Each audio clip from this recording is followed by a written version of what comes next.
fire extinguisher. Well, there used to be one there. I have a couple in the back. The point being is that we don't do anything that we expect to go out of control. We, of course, want everything to be safe. And we're, of course, prepared for contingencies. That's part of being a scientist, is being prepared for your experiment to go wrong. So let us begin with this large container. I'm going to talk a little bit about light bulbs. Okay? And the first thing I'm going to do is I'm going to turn on light bulb. So this is my light bulb here. This is an incandescent bulb. These are starting to go out of style, but this was the way that people lit up their houses for the better part of 80 years. And at first they were actually vacuum bulbs because the technology this uses is Boltzmann's law. The hotter something gets, the brighter it gets. And that's basically how it goes. There's a mathematical relationship, but we're not going to go into that today. We're going to talk concepts. We're not doing any testing. And so inside here is a filament. And the filament is made of a metal called tungsten, which has a very high melting point. Funny thing about tungsten, though, is it likes to form tungsten oxide.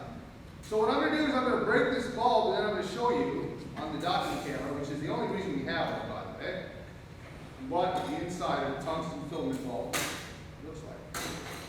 So you can break some bulbs, and that's a good start. All right. So I'm just going to put this down on the docking camera, and I'm going to try to hold it steady, which is not always easy. Forgive me. Okay, I'm zooming in. This little devil here that's bouncing back and forth is actually the tungsten filament. It's pure tungsten metal.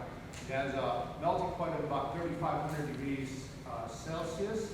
It is very ductile. It is very conductive. Problem with it is, like any metal, when it gets hot, it likes to combine with oxygen. So, when you make a light bulb, what you're really doing is you're putting this in an environment where it's not getting any oxygen. So what would happen if it gets oxygen? And it's really hot. Well, it's going to form tungsten oxide. Well, tungsten oxide is not a metal, and it's not a conductor, and it's not in this shape. It's not ductile, it's very brittle, and it's an ionic solid, which does us no good when it comes to light bulbs. So let's see what happens when you now expose a tungsten filament to oxygen. Ready to count? Ready? 1, 2. Okay. So this went from tungsten to tungsten oxide. Well, why is that significant? Well, here's why. What if you're a forensic scientist? Okay? If this thing is burnt and broken, that means the light was on and it got knocked over in some crime scene. But if the filament is in place and it's broken, that means the lamp was not on. And in fact, it might have been in the dark at the very same time. So another interesting fact about this is if you break it and it's on, what happens is the side that's exposed to air is coolest. And so the tungsten oxide will condense more carefully and more completely on the side that the broken was first. So the side that's broken first is cooler, so more of the tungsten oxide actually deposits on the side of the glass. And so forensic scientists use facts like this to try to determine what happened in a scene that they were not in. And that's another way of looking at science. Science is not just a bunch of studying, and it's not a bunch of courses. It's a way to solve problems, and it's a way to look at the world. And so this is a very interesting thing that happens. So what do? How can I prove to you that it's oxygen that is the culprit? Why it doesn't burn? Well, I'll show you how I can prove it to you. And we're using my old friend liquid nitrogen. So, we'll fill this up with liquid nitrogen. Liquid nitrogen at this temperature, minus 196 degrees Celsius, 77 degrees Kelvin, very cold. No oxygen. Nitrogen in this environment is going to be almost completely liquid. Any oxygen that was there is going to be displaced by this boiling. So now we're going to take our light bulb, we're going to break it. Again, we break this one, just like we did the last one, we're going to expose the filament. I always wait till the bulb glows just a little bit. And then in the water. Okay? Filament. So we're going to put this back in here. Okay, now do you remember how long it took last time when we did this? Less than 2 seconds. Okay, well let's time this one too then. So first I'm just going to scoop up a little liquid nitrogen to get some of the bulb. 1, 2, 3, 5, 8, 14. I would just count by threes just because, you know, it's a long way. So this is burning very brightly. In fact, it burns a little brighter here because when tungsten is excited like this, it's a little bit cooler. So actually, it's a funny thing about metals. When they're cooler, they conduct better. And so it's actually conducting more current now, even though it's cooler.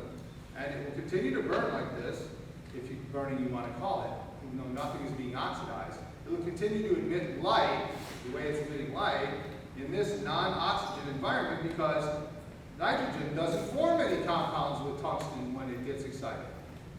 And as we all know, things are more conductive at lower temperatures, and so those two factors will let this go for quite a while. Now, just to show you that this isn't some kind of parlor trick. So, oxygen is the color. So this is called light bulb with a forensic twist, and it's one of my favorites. And one of the reasons I like it is because I learned how to do it at a conference. And so one of the great advantages to going to a big university and a fancy one like this, where you get to meet a lot of famous people, is that there's a good chance you're going to end up going and meeting other people that are going to give you new ideas, and you're going to be able to do even more than you did before. And so that's one of the great reasons of being at a college like this, besides demonstrations, is the people you meet. So let's do some more demos. Next thing I want to do involves the objects above my head here.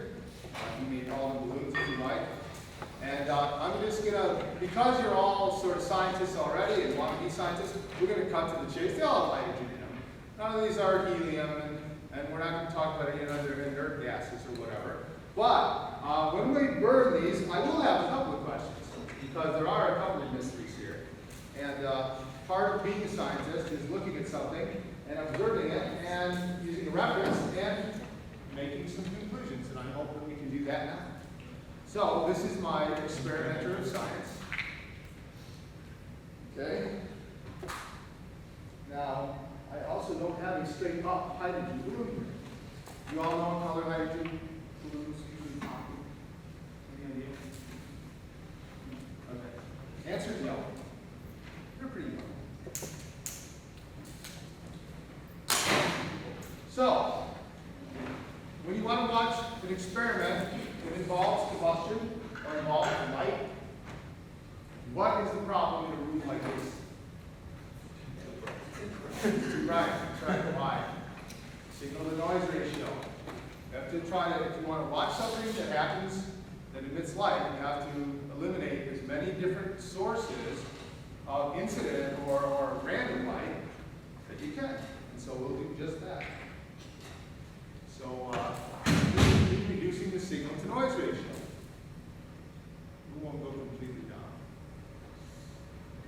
Okay, so now I'm going to start at this end, and like I said, just sort of observe, and when you see what you see, I'll ask you a couple questions, and then okay? Color? Red. Okay. Any guesses? What element did I put in there to make it red? There's the answer. It's lithium. Okay? Now, this is a periodic trend. This happens in that entire column. Every one of those, if you excite them, emits light. So this is a periodic trend. So let's do another one. Now this one is in a different spot in the periodic table, but it still has the same characteristic. It emits light when it's excited. So what's going on here? Hydrogen balloon, when I light it up, it's combining with the oxygen in the air. It's imparting energy to the system, including the metal salt that resides in this balloon. That metal salt, the cation, is going to get to an excited state, and is going to emit a photon as it comes back down to its ground state. Okay? That, any guesses? Copper is correct. How do you know that? So it's the color. So by experience, so your experience teaches you that copper glows green. Are there any other elements that glow green by any chance? Do you know any other ones that might be green if you were to excite their molecules a bit? Well, I'll tell you, I can think of two right off the bat. They both start with the same letter. What letter? B. Boron. Boron and? Very young.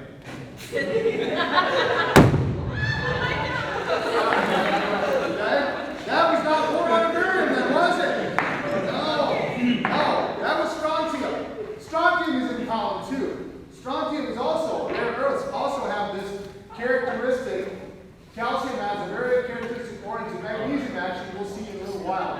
brighter than that because it has a much more energetic, excited state based on its smaller nuclear structure.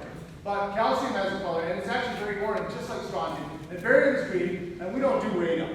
So, we're down the radium. Okay, I mean, we have to have limits here. So, let's do another one. So I have one more colored one. This is another element.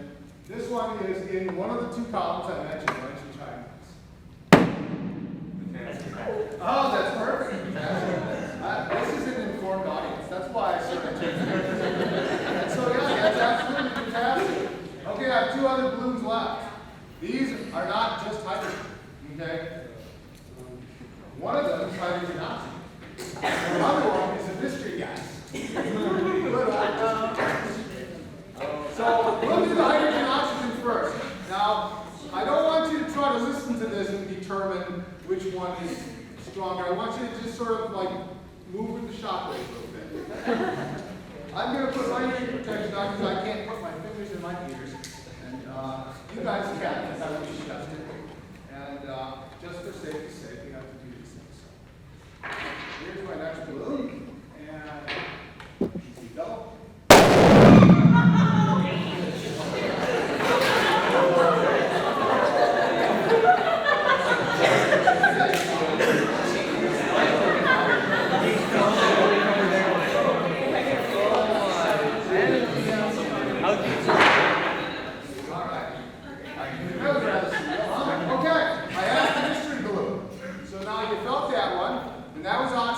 So this is hydrogen plus some other gas.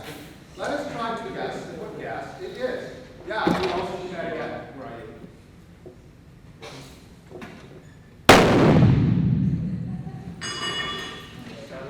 Any guesses? Scientists? Nitric oxide. Very close. Nitrous oxide.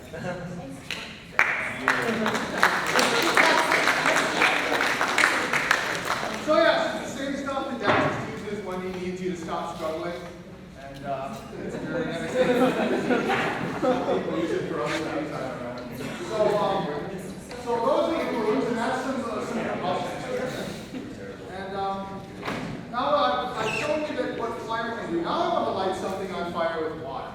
So I think that's another time. So how would one do that? I'm going to show you. This is my boiling water, and what I'm going to do is I'm going to take this burner here, and I'm going to plug it in, and I'm going to crank up the heat, and we're going to heat this coil. Now there's water. This is just water. I don't know. There is no chicanery here. This is science. I don't know how I can exactly prove to you it's water, but trust me, it's water. And what we're going to do is we're going to strongly heat this water.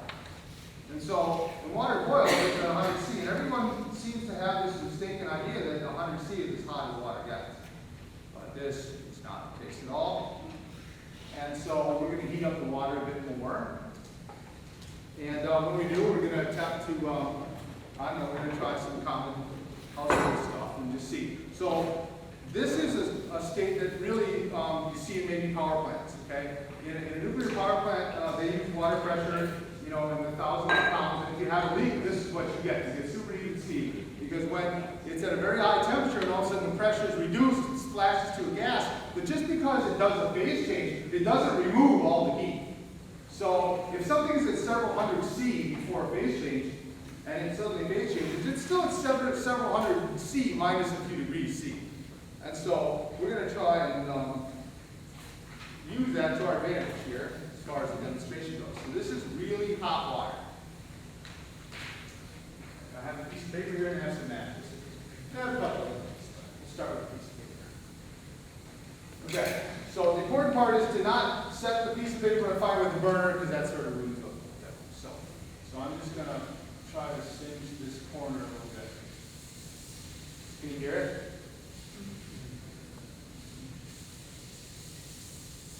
Just starting, as you can see. It takes a little while to warm up to a certain temperature. But once it gets going, it's really steam and it's really water. And it's starting to char. It's just water. Now that's not a very good example, and I want it to burn up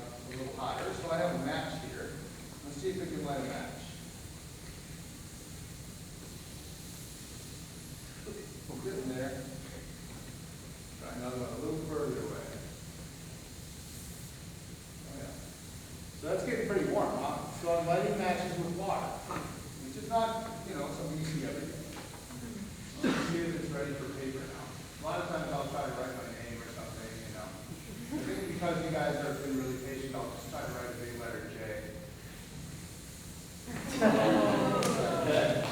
Yeah, that's good enough. But let's do another one. Let's try to do unbutton the punishment too. And so I have a little some household cotton here. So this is like, blue jeans, whatever. So a lot like sugar. It has a very similar structure to sugar. And as you can see, it gets really warm and it starts to smolder and stuff. And so you can burn cotton with it. Let me try this other piece of cotton here. Not the same kind of cotton. This is nitrated cotton. It's called gun cotton. And just one more time, because it's always a sort of a sudden demo, and a lot of times, people aren't really watching. So let's watch very carefully now as I put it in front of the screen. Ready? You can do a lot. Superheated steam is a big part of the power plant industry. And it's another really interesting form of combustion. You hardly ever think about putting things, everyone puts stuff out with wire. You got to try something else. Okay. So while that's cooling down, I'm going to do another demo right here. Okay? These little rocks in here. This is calcium carbide, and it has a formula of CaC2, and it's a solid. And it's a chemical. It's not something you just find out in nature. It's fairly unstable, but it's useful in a lot of ways. And I have a little bit of sulfuric acid here. And so what I'm going to do is I'm going to pour this into sulfuric acid. And for those of you who are interested in the chemistry, what's going to happen is you're going to get the acid is going to donate hydrogens to the calcium carbide, and you're going to get acetylene plus calcium sulfate. So those are your two products. One's a solid, one's a gas. Which is very strange when you add a liquid and a solid, you get a solid and gas. It's a phase disproportionation. You won't hear about that for several courses yet, for the most part. Anyway, so I'm going to add it, and as you can see, evidence of a chemical reaction is already noted because there's some bubbles and some, it looks like it's gone from clear and colorless to something less than clear and colorless, which I'll give you. And I'm going to let that build up for a little bit also because acetylene is sort of unpleasant to smell, and I have to stand here. I'm going to go ahead and start it like that. So now as I let the gas build up, what I have here is some bleach, and this is sodium hypochlorite. And what this will add to this reaction is a source of chloride. And so we're going to chlorinate the acetylene that's in here. Hopefully we'll see some kind of chemistry. Although I don't really like it to spray out all over this. All right, let's try it.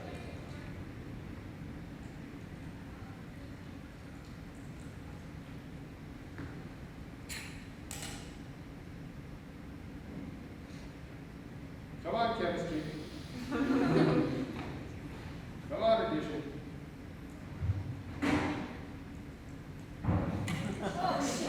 That can't be.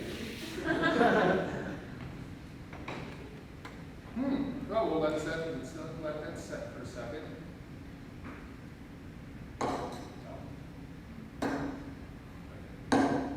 So, that's why the lecture experiment. So we'll let this one stew for a while, and hopefully it'll explode, and we'll be much happier for it.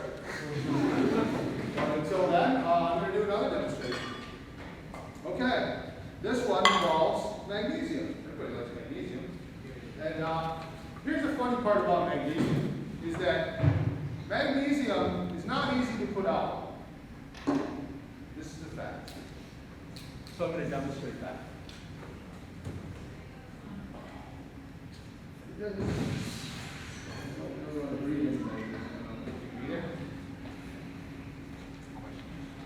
So I'm going to take a small amount of my magnesium, I'm going to put it right here. And I'm going to light it on fire. Let it fry. Okay. In this case, then I'm going to try to put it out. I'm going to start with water.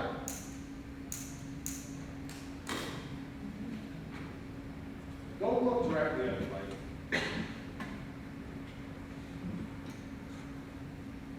Okay? It's now on fire. Now, let's use some water to put it out. Oh, wait.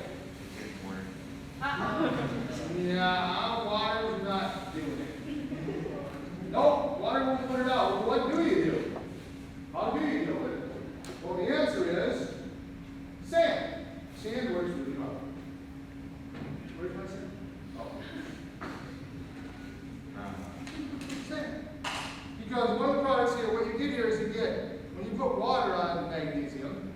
magnesium oxide as one product, you get hydrogen gas which then burns.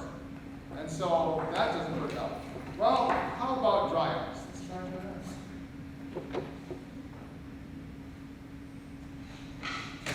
So I have here a lot of dry ice.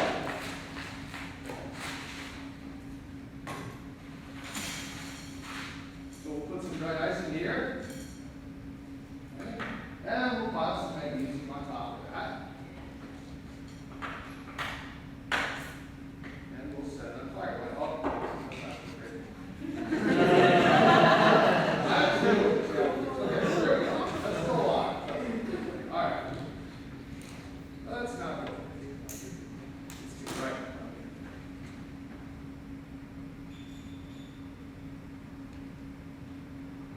I'm going to turn the light down once this one gets going.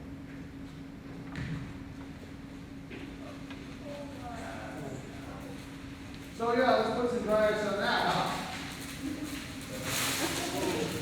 Yeah. That don't work either.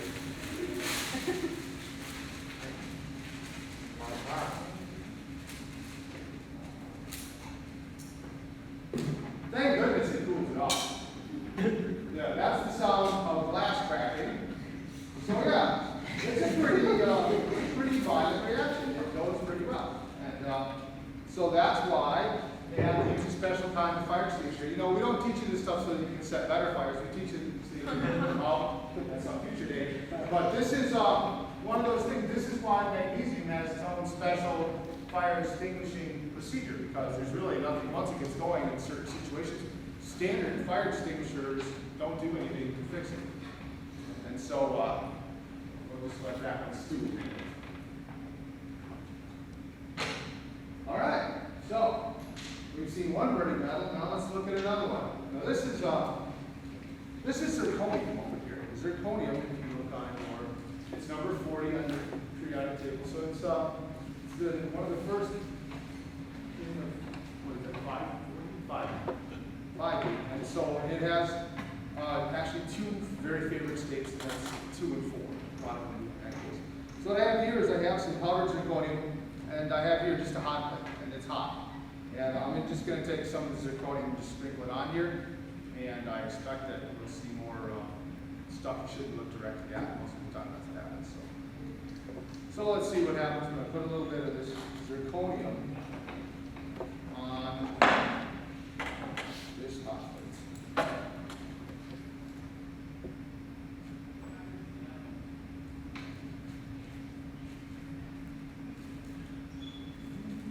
There it is. So it's dropping out of the test tube and onto the hot surface. And, it's very violent once it gets going. Actually, the stuff is under nitrogen, and it's actually very reactive in an oxygen atmosphere to where you really can't even handle a test tube because it'll get warm on you, and then all of a sudden you're in trouble. It burns at over 2,000 degrees C. And zirconium's main uses are in parts that exhibit high wear, and believe it or not, nuclear reactors. You think you wouldn't want this in a nuclear reactor because it does this, but actually it doesn't matter because it's usually used in parts of the reactor that are completely covered with water. So that's zirconium.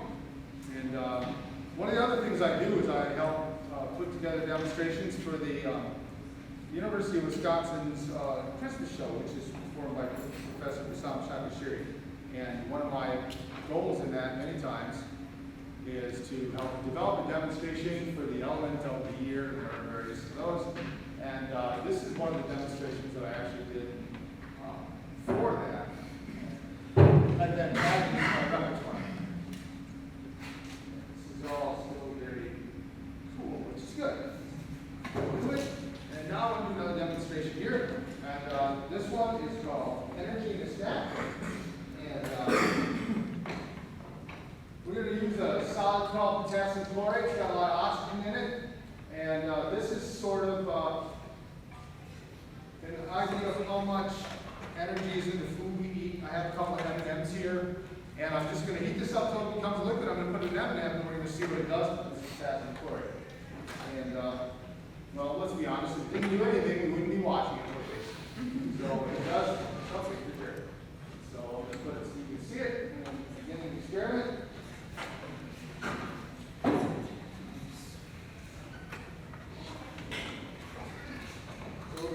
this up to a liquid, and then we'll add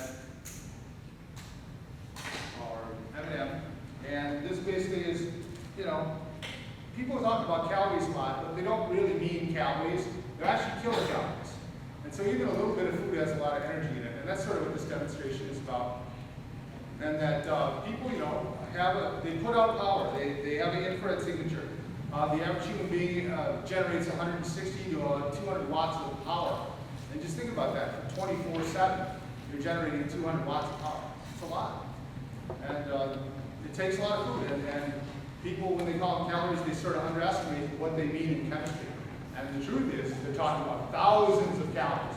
And so it's a lot of effort just to walk around and talk and keep your body temperature up. And so this is sort of a demonstration that I hope sort of clears that up a little, because one M&M isn't all that big. So this potassium chlorate, its formula is KClO3, and it liquefies at about 350 degrees Celsius. And once it gets liquid, it's much more reactive. That's what we're sort of waiting for. And it's already beginning to liquefy. And as soon as it gets liquid, I'm going to put an M&M in it. We'll see how much energy that expends. And, well, it's a lot. We're not here to basically, we're here to watch some chemistry. We're not necessarily here to talk about the math and all that stuff.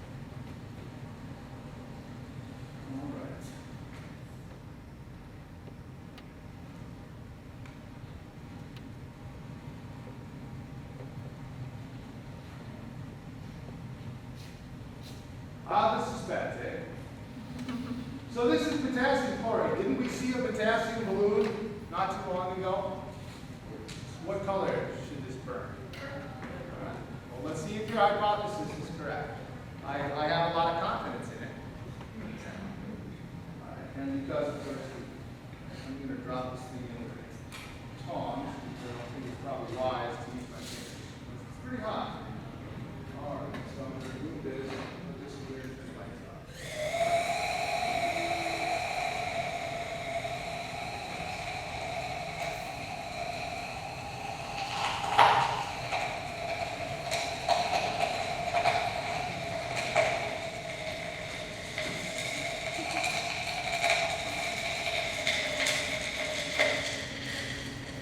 So that's one.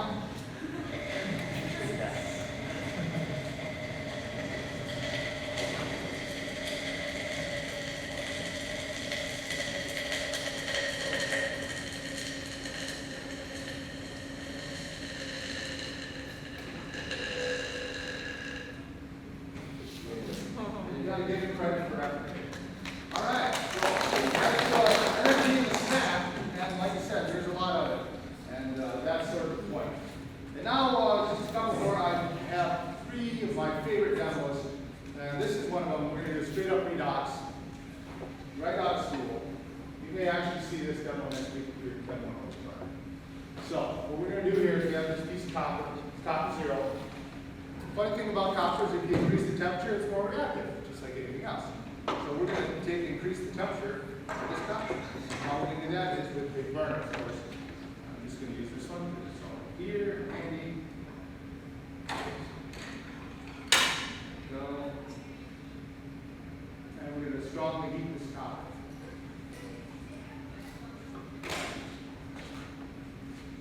And while we do that, I'm going to do another demonstration.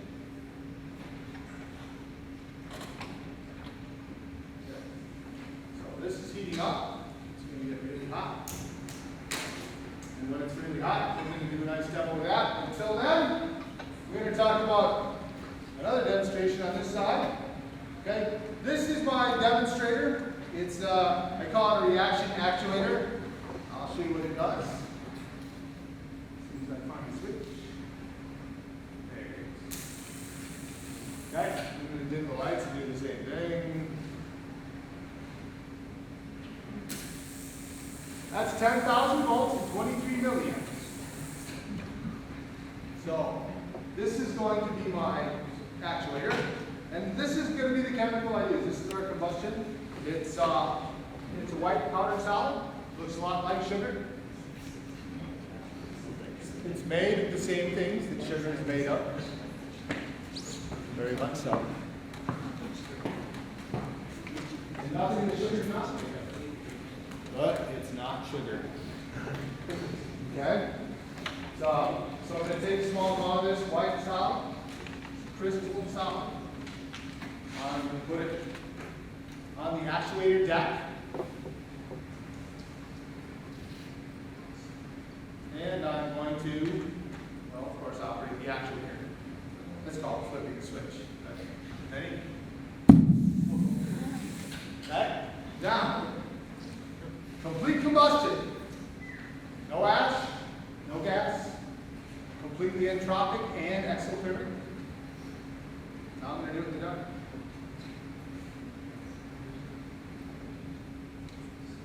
A little more this time. More is always better, right? All right. Lights off. Ready?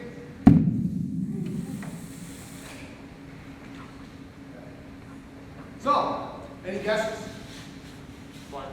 It's triacetone peroxide, or TATP, peroxyacetone. It's the shoe bomber chemical that Richard Reed tried unsuccessfully a decade. And the reason I do it isn't really just to show you what I can do. Anybody can do this stuff. It's actually pretty trivial to make a lot of really dangerous chemicals. The trick is, what do you do when you make it? So before you do stuff like this, like the poor kid, you know, the recent graduate blowing himself up in the basement of his house, making fireworks, think about this stuff, okay? Chemistry has power. It's very important that you remember that. And not take it for granted. Always respect what you do. Follow the safety rules. For God's sakes, people don't experiment in your house. Just also never experiment on yourself. Okay, I have some more TATP. This is called tamping. I have now taken a slightly larger sample of this, and I have now wrapped it in such a way to direct its force. That's what tamping means. And this is basically the birth of the explosives here up. Okay, I'm going to take this packet here, and I'm going to put it under here. I'm going to draw an arc through it with any luck. And I'm going to put on my hearing protection because I might need specs chemistry. And I'm going to move my actuator way the heck over here. And listening is maybe not the thing. Watch the board. 1, 2, 3.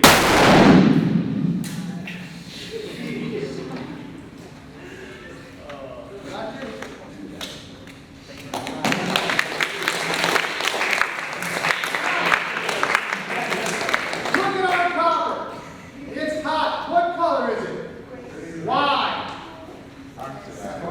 What is it? What chemical is that? Copper oxide. Now, copper is reactive because it's high. And I'm going to prove that to you right now. The first thing you're going to do, if you're not an idiot, and I'm not, is turn off the fire. Okay, so I'm going to use hydrogen. And it reduces to copper 0 plus water. Copper 2. Copper 0. Copper 2. Copper 0. And really hot copper 2. Get that up there. I'm not going to go. All right. Copper 0. Redox synapses. Nothing quite like it. All right. This way I don't have to clean it. Put a little hydrogen in there. Okay, I have just one demonstration.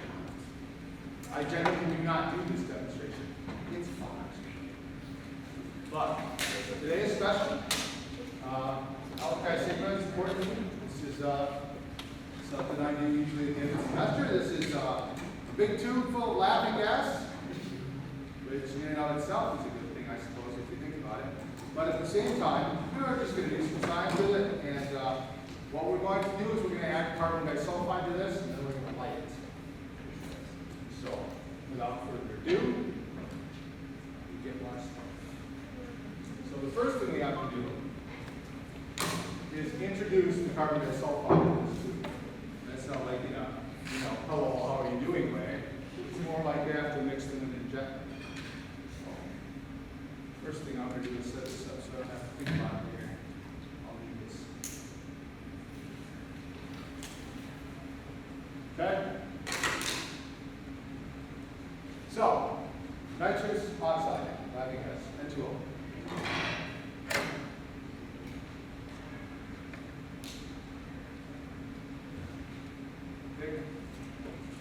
Pull this up. Carbon disulfide is a sort of a vile, foul-smelling liquid. We don't really, it's an analog of carbon dioxide, but of course being a sulfide, it's got some worse properties as far as I'm concerned when it comes to desirability. And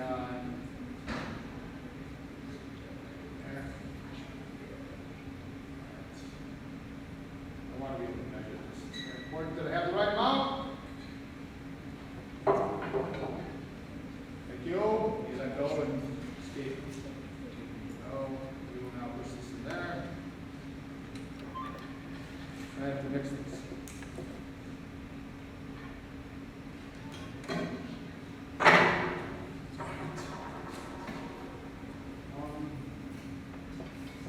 Nick, come down here, go over there and operate the lights. Sneaking out for that. Run, baby.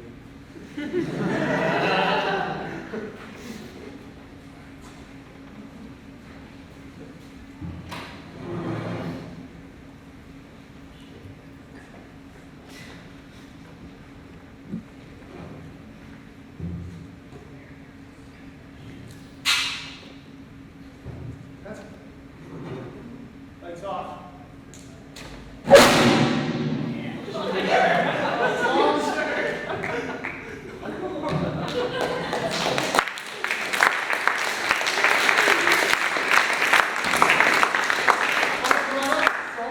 Nitrogen, water, and lots of noise.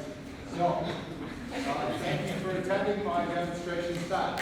I appreciate that you took the time out of your busy days to come and watch me do my thing. I hope this inspires you to chemistry. If not, perhaps, you know, meeting with the frat and talking about the potential to become part of it.